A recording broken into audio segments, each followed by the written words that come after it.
आइए देखते हैं हम लोग आज क्लास 9th की मैथमेटिक्स की प्रश्नावली 2.5 का सेकंड प्रश्न हम लोग देखते हैं। 2.5 का सेकंड प्रश्न देखें आप लोग क्या है सेकंड प्रश्न में। तो सेकंड प्रश्न आपको दिया गया है, देखेंगे।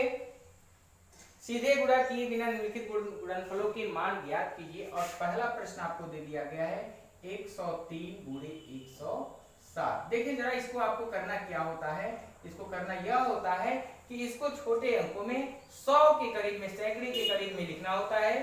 ठीक है, तो इसको हम क्या लिख सकते हैं 100 प्लस 3, ध्यान दीजिएगा। और इसी तरह भी इसको भी लिख सकते हैं 100 प्लस 7 यानी 100 प्लस 7। अब इसके लिए हम कौन सा फॉर्मूला यूज करते हैं, कौन सी आइडेंटिटी यूज होती है, ध्यान दीजिएगा। इसके लिए हम आइडेंटिटी यूज करते हैं x प्लस ए इंटू एक्स प्लस बी। आपको याद होगा कि मैंने यह आइडेंटिटी आपको लिखवाया था कि यह इक्वल टू क्या होता है, तो एक्स स्क्वायर प्लस और a plus b into x plus a b होता है।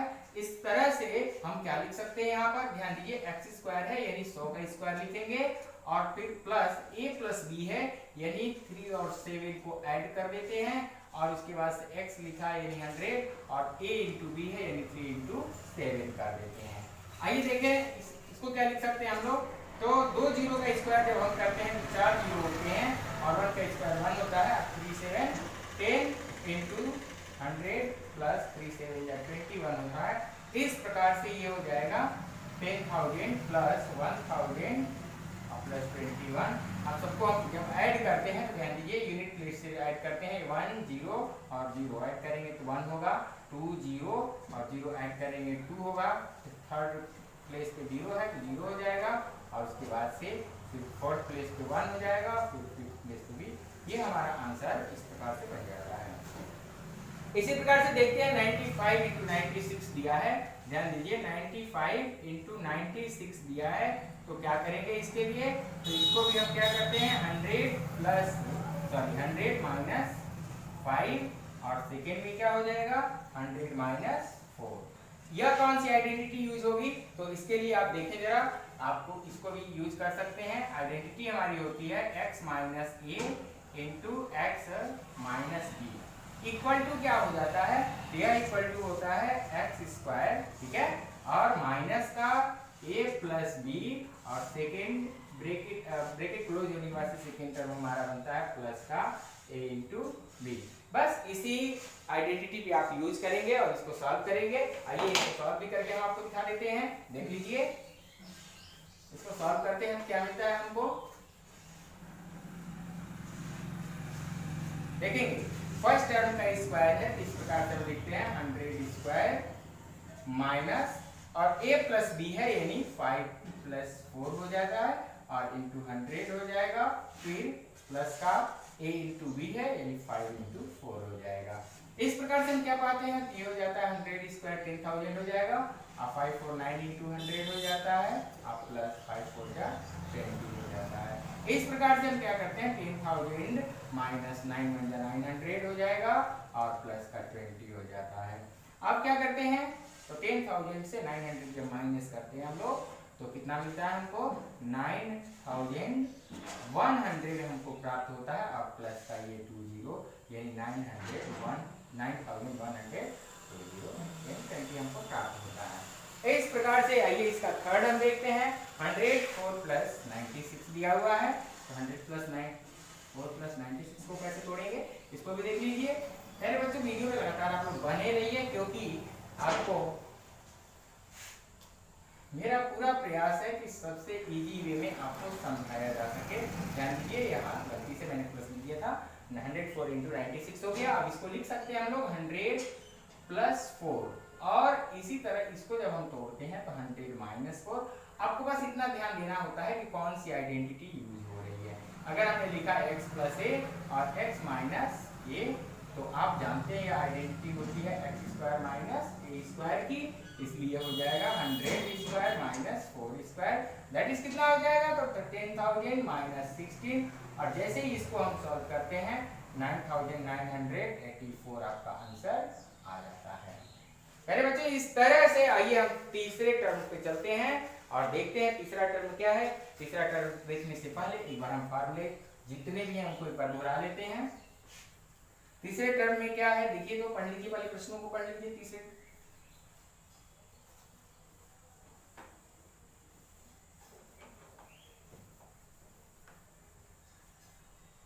देखिए थर्ड में क्या है, तो थर्ड है उपयुक्त सर्वसमीकरण का प्रयोग करके गुणनखंड कीजिए। देखिए तो यहाँ पे लिखा है 9x², ठीक है, और प्लस 6xy और प्लस y²। जरा सा ध्यान दीजिए कि हमें जो भी सर्वसमीकरण यूज करनी है उनमें हम एक बार सर्वसमीकरणों को एक बार यहाँ लिख देते हैं। क्या होता है, तो a plus b whole square equal होता है a² plus 2ab plus b² होता है। इसी तरह a माइनस बी का होल स्क्वायर भी देखते हैं, तो हम लोग a² माइनस 2ab प्लस का b² पाते हैं, और कहीं भी a² माइनस b² मिलता है तो एक बार ऐड करते हैं, दूसरी बार माइनस कर देते हैं। आइए इसको हम देखते हैं कैसे सॉल्व होगा। इसके लिए क्या करते हैं, देखिए इसको हम लिख सकते हैं 3x होल स्क्वायर लिख सकते हैं, प्लस इसको अगर हम इस फॉर्म में जोड़ें तो क्या हो जाएगा 2 इंटू 3x इंटू y और प्लस का ये y²। आप देखते हैं कौन सी सर्वसमीकरण है, कौन सी आइडेंटिटी है, a प्लस बी का होल स्क्वायर। तो क्या लिखेंगे, सिंस क्या, तो a² plus 2ab plus b² equal to होता है a प्लस बी का होल स्क्वायर। देयरफॉर यह हो जाएगा 3x प्लस y, यानी a² और b² का होल स्क्वायर बना था, तो इन दोनों का हम भी लिख देते हैं होल स्क्वायर, और ये हमारा आंसर हो जाता है। इसी प्रकार से दूसरा जो आपको दिया गया है वो है क्या, 4y² माइनस 4y प्लस 1। तो इसको भी आप तोड़ेंगे तो 4y को क्या लिख सकते हैं मेरे बच्चों, तो ये लिख सकते हैं हम लोग 2y का whole square minus 2 into 2y into 1 तो हम लोग लिख ही सकते हैं, और प्लस 1 को 1² लिखते हैं। इस प्रकार हम पाते हैं कि जब दोनों का स्क्वायर बन गया तो यह सेकेंड आइडेंटिटी यूज हो रही है, a² प्लस b²। a और b दिया हुआ है, a माइनस b का होल स्क्वायर हो गया, यानी हो गया 2y माइनस 1 का होल स्क्वायर। ये आइडेंटिटी आप लोग यहाँ लिख लेंगे, हमारा आंसर हो जाएगा। और इसी तरह से थर्ड में हम देखते हैं क्या है, तो x² माइनस y² अपॉन 100 है, इसको लिख सकते हैं x² माइनस y अपॉन 10 का होल स्क्वायर लिख सकते हैं। और इस प्रकार हम क्या पाते हैं, तो ये थर्ड आइडेंटिटी यूज होती है। और जैसे थर्ड आइडेंटिटी यूज होती है, थर्ड आइडेंटिटी में क्या, एक बार ऐड करते हैं, दूसरी बार सब्सट्रैक्ट करते हैं, यानी एक बार y अपॉन 10 को ऐड कर देंगे तो दूसरी में y अपॉन 10 को सब्सट्रैक्ट कर देंगे। आइए इसी तरह अगला हमको दिया गया है, अगला प्रश्न क्या है, तो इसके लिए सबसे पहले आइए हम आइडेंटिटीज को समझते हैं। आइए सबसे पहले हम एक आइडेंटिटी को पढ़ते हैं। वो आइडेंटिटी क्या है, क्वेश्चन 4 पढ़ने से पहले एक आइडेंटिटी हमारी क्या है, ध्यान दीजिए। तो वो आइडेंटिटी है हमारी a plus b plus c का होल स्क्वायर। यह इक्वल टू क्या होता है, इसके लिए आप जरा ध्यान देंगे क्या होता है, तो इसके लिए होता है a² plus b² plus c² plus, ठीक है, 2ab plus 2bc plus 2ca।